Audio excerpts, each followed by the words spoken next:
Conectados en RTN Nacionales.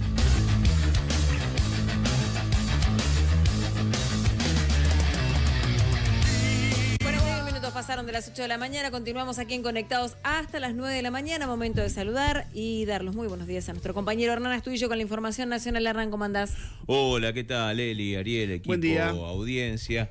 Bien, aquí estamos, ¿no? Y cómo desde la perspectiva histórica se puede analizar el presente y tienen que ver con distintas informaciones que nos están atravesando hoy por hoy.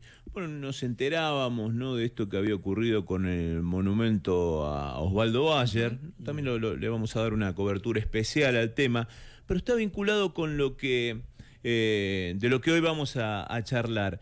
Porque Osvaldo Bayer, entre sus distintas investigaciones, ¿no?, en su rol de historiador, de periodista y de un hombre que pugnó permanentemente, ¿no?, por hacer una radiografía histórica de la Patagonia. Y parte de ello es el documental Aucalihuem, el cual es co-guionista, el director es Mariano Aiello, y ese documental trajo una particularidad, ¿no? En él va describiendo de qué forma, ¿no?, se van apropiando de las tierras desde el mismo momento de la denominada, ¿no?, campaña del desierto. Y aparece y pone el énfasis en una figura, en una familia y en un apellido, el apellido Martínez de Dios. Y lo que hace Osvaldo y lo que lleva adelante pone en foco en José Toribio Martínez de Dios, el bisabuelo de José Alfredo Martínez de Dios, el jefe civil de la dictadura. Y ahora vamos a ver por qué lo denominamos así. Y tiene que ver con eso, porque permanentemente trabajó eso Osvaldo. Junto a Osvaldo, Mariano Aiello, el director del documental Aucalihuem, que denuncia esto, y también Felipe Piña, que colaboró, fueron demandados por familiares de Martínez de Dios. Serían por los chosnos del primer titular de la Sociedad Rural Argentina, por los nietos de José Alfredo Martínez de Dios. Finalmente terminó ganando el juicio, lo demandaban por descalificaciones a su familia y demás. Formó parte durante mucho tiempo de los contenidos educativos, el documental está libre, lo pueden acceder y es parte, y tiene que ver con lo que vamos a abordar hoy. Agradecemos que esté del otro lado de la línea, una investigación magnífica de Martínez de Dios, el jefe civil de la dictadura, José Alfredo Martínez de Dios, y está en línea Julián Sicari. Ya hemos charlado con él con República Mercado Libre. Sí. Economista y un hombre que vuelca sus investigaciones a la difusión y a la divulgación de la historia presente y futuro argentino. ¿Qué tal? ¿Cómo estás, Julián? ¿Qué tal? Buenos días, gracias por el llamado. Bien, bien, ahí el vínculo, el linkeo, ¿no?, con la figura de Martínez de Dios y lo de Osvaldo Bayer. Sí, un vínculo, exactamente, te escuchaba cómo lo describías. Jefe civil de la dictadura, ¿qué grado de influencia y de conducción de la misma dictadura en su etapa inicial, desde el 76 hasta el 81, ¿no?, que estuvo a cargo del Ministerio de Economía, de todo el periodo de Jorge Rafael Videla, tuvo de influencia real y concreta Martínez de Dios? Sí, bueno, una descollante, fue sin duda la figura central de la dictadura, incluso a veces por arriba del poder de la Junta Militar, era la persona que concentraba muchísimos atributos, el que sacaba y ponía ministros, gobernadores, marcaba la agenda política de Videla, y ni hablar, bueno, las funciones por ahí, o las medidas y acciones más recordadas, ¿no?, como la reforma del Estado, la desindustrialización, la apertura económica, la imposición de la tablita, el sobreendeudamiento, la reforma financiera, bueno, toda una serie de quiebres que es fundamental estudiarlos, ¿no? Aparte, porque las decisiones durante la dictadura, el grueso, las más importantes y significativas, las tomaba él, tomaba Martínez de Dios. Entonces, por eso es fundamental para entender la dictadura, entender el rol de Martínez de Dios y cómo se tomaban las decisiones, pero por otro lado también entender los objetivos de la dictadura, ¿no?, que acá es la clave, porque como los mismos militares denominaban a su gobierno, lo que buscaron fue llevar adelante un proceso de reorganización nacional, que significaba reorganizar las relaciones de poder, las relaciones sociales, ¿no? Querían refundar un nuevo tipo de país. ¿Por qué? Porque ellos, cuando hacen el golpe, a principios del 76, venían las secuelas desastrosas del tercer gobierno peronista y del Rodrigazo, con una inflación realmente muy alta, había un conflicto social importante, había atentados políticos, bueno, había una situación muy mala, y los militares se preguntaban por qué Argentina recurrentemente caía en este tipo de crisis, y bueno, el diagnóstico que sacaban era que era por culpa del peronismo, pero el problema es que los militares habían entendido mal qué era el peronismo, porque ellos habían entendido inicialmente que el peronismo era simplemente la figura de Perón. Entonces, bueno, pero a Perón ya lo echamos del país, prohibimos incluso que se diga Perón, Evita, estaba exiliado, para el 76 ya estaba muerto, habían prohibido las elecciones, los partidos políticos, y sin embargo el peronismo era una suerte de hidra, este monstruo de la mitología griega, que vos le cortabas una cabeza y salían dos, porque el peronismo siempre volvía ya sea con las juventudes más radicalizadas, con el criminalismo de base, incluso con sectores guerrilleros, con la protesta social, ¿no? Entonces los militares dijeron, claro, si nosotros seguimos apostando por un tipo de sociedad industrialista, esto significa necesariamente sindicatos fuertes. Si nosotros seguimos apostando por el mercado interno protegido, eso implica bajos niveles de desempleo y alta puja distributiva y conflicto social. Entonces nosotros incluso tenemos que destruir el estado de bienestar. Acá lo central es destruir la matriz central de cómo funcionaba la sociedad argentina, destruir la economía, para con eso cambiar la fisionomía social y con eso quebrar las relaciones políticas. Por eso es central la figura de Martínez de Oz, porque sobre esto es fundamental un punto, ¿no? Si yo hablaba de que el objetivo primordial de la dictadura era reorganizar las relaciones de poder, sobre todo quebrando el sindicalismo, porque decían que los sindicatos tenían demasiado poder, ¿no? Que ese es el objetivo que los va a obsesionar, debilitar a los sindicatos, o sea, no la guerrilla, sino los sindicatos. Ellos van a decir, bueno, van a utilizar dos estrategias centrales para aplicar esta reorganización nacional. Por un lado, la violencia represiva a través del terrorismo de Estado y la represión ilegal, tan nefasta, que todos lo conocemos, que es la más estudiada.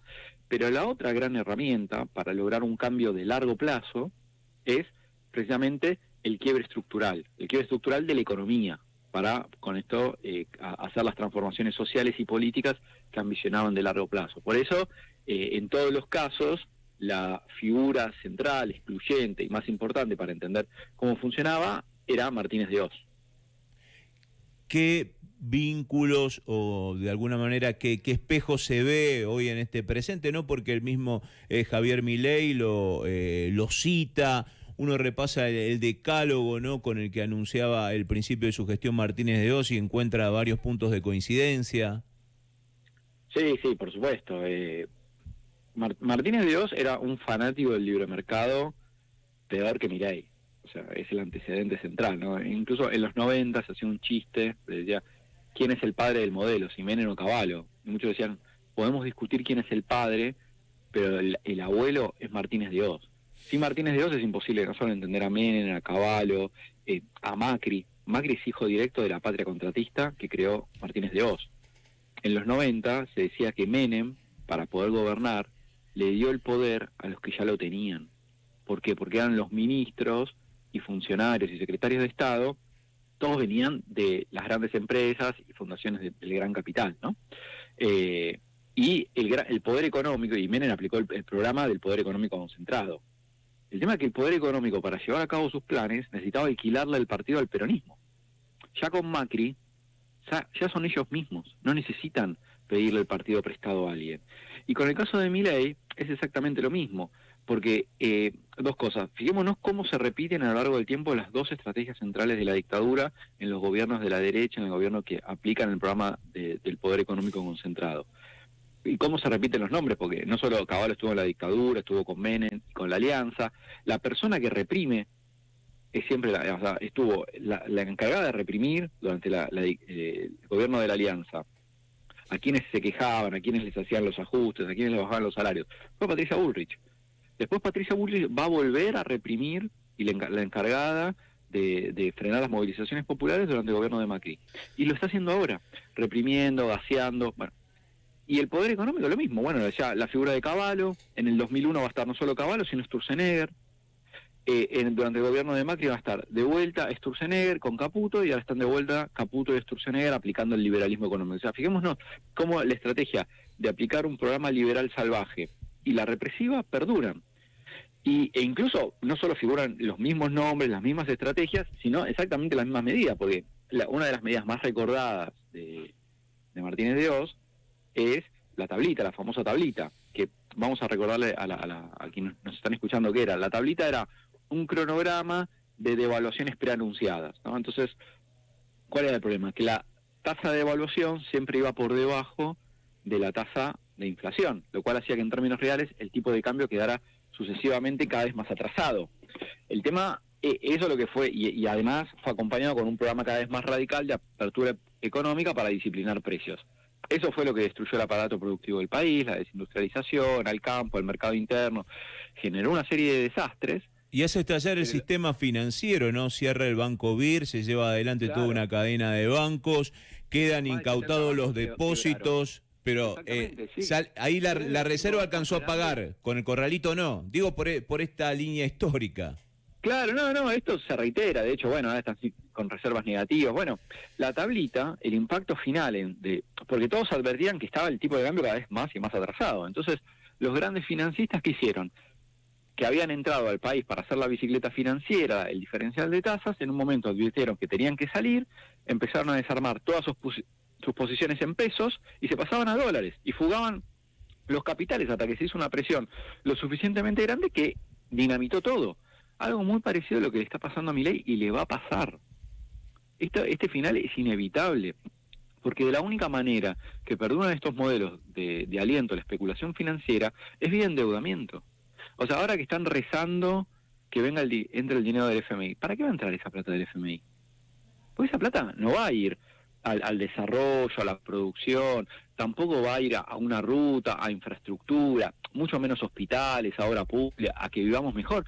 Simplemente ese dinero va a entrar para seguir financiando la timba financiera y que no explote el dólar, no se les escape, porque si llegan a devaluar, toda la política antiinflacionaria del gobierno de Milei va a colapsar, va a volar por los aires, que es el único, hasta ahora es el único pilar de legitimidad que tiene.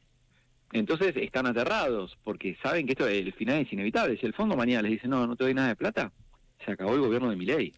De hecho, este gobierno se tendría que haber terminado hace 6 meses, cuando el dólar se estaba yendo a 1.500, 1.600 pesos por dólar. ¿Sabe por qué no se terminó? Porque vino el blanqueo. Vino una entrada extraordinaria de dólares, eso hizo bajar la cotización, que pasó de 1.500, 1.600 a 1.100. Claro, pero se terminaron los dólares y empezó a subir, ahora están 1.300 y están rezando que venga el fondo porque si no se les escapa otra vez. Entonces acá la situación está crujiendo por todos lados, ¿no? Dice, no, si tenemos superávit fiscal, yo qué sé. Sí. ¿Y por qué todos los días tenés que salir a vender dólares? Y encima vendí y encima sube. Entonces no es tan fácil, o sea, todos los esquemas macroeconómicos los tenés en contra.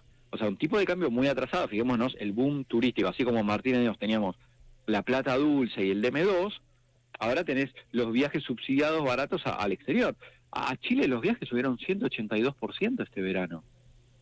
Todo ese dinero, esas divisas, ¿quién las paga? ¿Y cómo se hace para una economía estancada?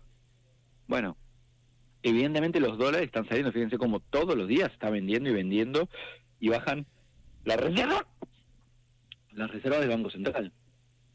Ahí estamos, Julián. Bien, esto nos queda un par de minutos nomás. Esto es producto y consecuencia, vos integrás el CONICET y es de una investigación del CONICET.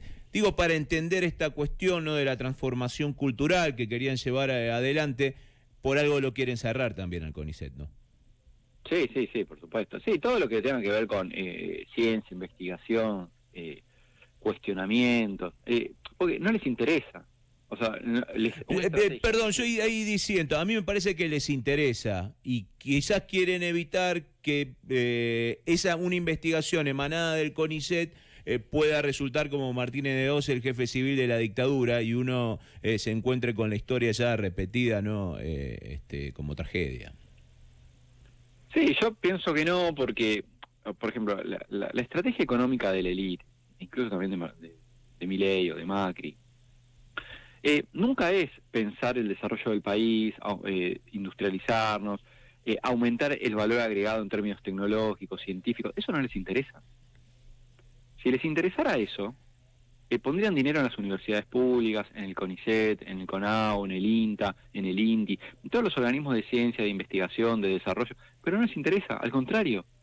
Ahí es el primer lugar donde aplican recortes.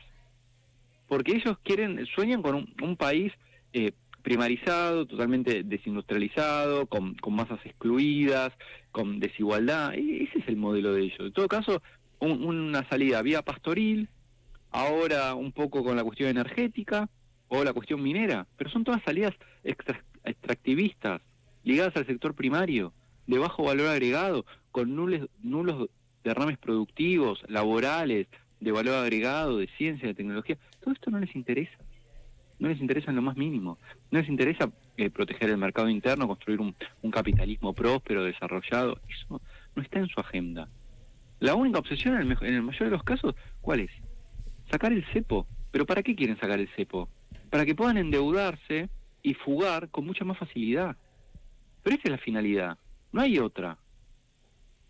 Entonces, también es fundamental entender estos programas, quiénes se benefician y quiénes se perjudican, sobre quién recae las grandes derrotas, ¿no? Por ejemplo, fijémonos los jubilados, los maestros, los docentes. ¿Y quiénes son los que ganan? Porque siempre ganan. Julián, te agradecemos. ¿Disponible dónde el libro?